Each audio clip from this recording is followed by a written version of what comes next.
Now let's go back to the budget and to the SNP's claim that electing more Nats at the general election will mean less, or perhaps that should be fewer, cuts.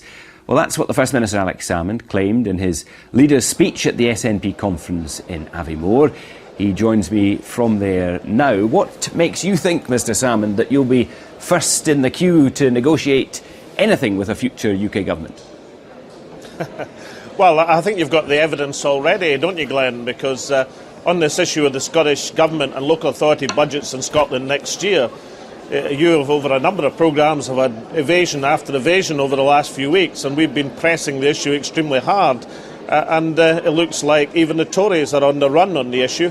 And while, of course, the formulation they're putting forward has a big sting in the tail, it'd be a lot better than trying to tear up the Scottish budget and the local authority budgets around the country. So even before the election, we're seeing that the more Nat pressure is resulting in less cuts for Scotland. And if we get the sort of representation that we intend to in this election campaign, it will reinforce that process manyfold. Well, the Conservatives are not saying that there will be fewer cuts if you do well in the election. They're saying that Scotland will not be immune, and the best that they can offer you is to defer those cuts. Is that an offer that you'd want to accept? Well, it's much better than the briefing, if I remember correctly, in January in the Canonsgate pub, where the Conservatives in Scotland were suggesting that their UK policies would mean that we'd have to have an emergency budget in Scotland, tearing up the budget that's gone through the Scottish Parliament, and ourselves and COSLA realised that would mean chaos for Scottish finances. Now, there's been a substantial retreat by the Conservatives from that position. I think it's the result of political pressure. The political pressure comes from the anticipation that the SNP are going to gain ground in the election, and of course the Conservatives frighten and fear of the constitutional issue. Is it enough? Of course it's not enough. The big Tory sting in the tail that they would deduct it from the following year ain't good enough, but that's exactly why we need to return SNP MPs so we can have more Nats and less cuts. But why do you think that electing more nationalists is going to make the slightest bit of difference? Isn't it more likely that if there needs to be negotiations following a hung parliament, the Prime Minister will want to talk first with the Liberal Democrats?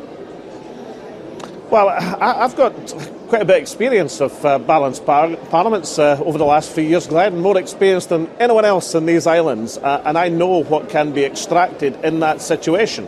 And if the SNP and our Welsh allies Plaid Cymru are in a position to, then I think we can make very substantial gains for Scotland and for Wales. And I think that degree of political leverage is going to be necessary for our countries in the winds that are going to blow in financial terms after this UK election. But why should Scotland get off any more lightly than any other part of the UK or any other UK spending department?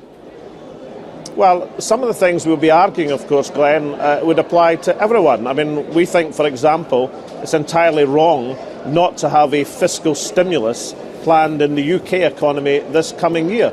The UK is currently the only economy, apart from Argentina, in the developed economies throughout the world, which is planning no fiscal stimulus and therefore running the risk of choking off recovery and having a double-dip recession. Where's the many cash of our for targets that? Apply. Well, yes, we do, Glenn, because if you've been looking at the forecasts for the Chancellor's budget estimates, then you'll find the general expectation is he's going to be around 10 billion or so better off than he expected to be in the pre-budget report. Now, we want to see that money into capital spending to keep recovery moving, as opposed to running the risk of choking off recovery.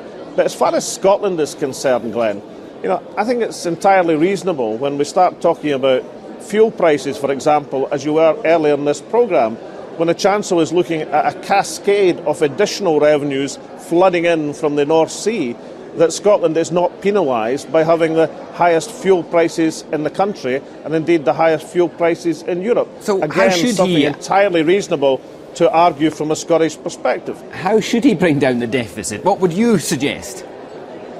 Well, I've pointed out what should happen next year, but if we talk about the longer term, then we've isolated things in UK public spending plans by Labour and Conservative that we think are totally unnecessary, like £100,000 million over the next 20 years or so on a Trident missile system.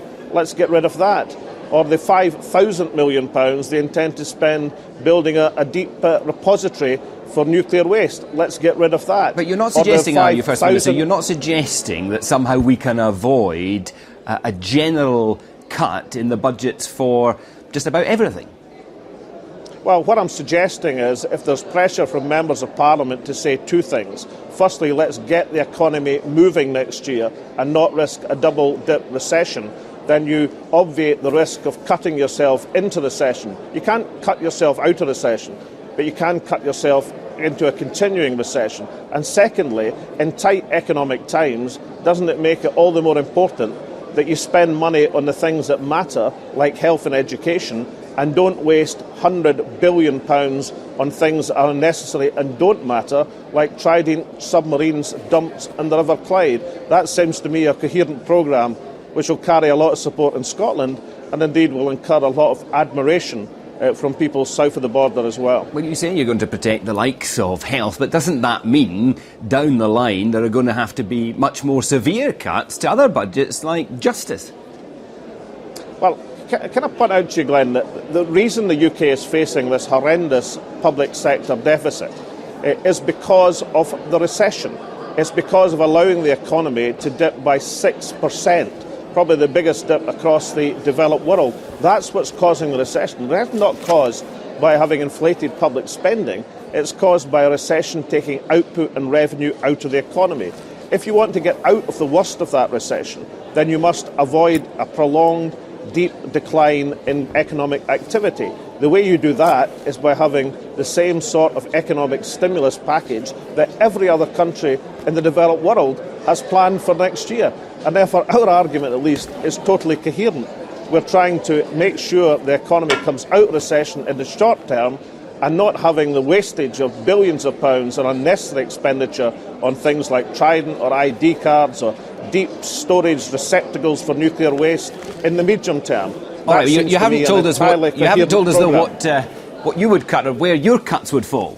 Well, yes, that's because, Glenn, I pointed out to you, and perhaps you were surprised, that the Chancellor's own forecasts are likely next week, and we'll find out exactly next week, to indicate that he's got about £10 billion more room than he thought he had in the pre-budget report. I say take that money into capital spending and let's get the economy moving. OK, look at a couple of stories in the papers today. The Scottish Mail on Sunday saying Salmond crony quits after funding probe. This is the head of the Scottish Islamic Foundation. If he's no longer in that post, is he still suitable to be an SNP candidate? Well, yes, because the story is nonsense. The reason that Osama is standing down from the Islamic Foundation is because he's an SNP candidate. It's got nothing whatsoever to do with the subject matter of the Mail on Sunday's report. And everybody in politics knows that because he's said it for a long time, that he would concentrate on his position as a parliamentary candidate. In that sense, the story is abject, ridiculous nonsense. And the Sunday Herald this morning saying that the former First Minister Jack McConnell is in secret job talks with the Tories. Bipartisanship? Well, I'll tell you something. I think the only person that Jack McConnell hasn't asked for a job is me. I mean, I think it's quite extraordinary.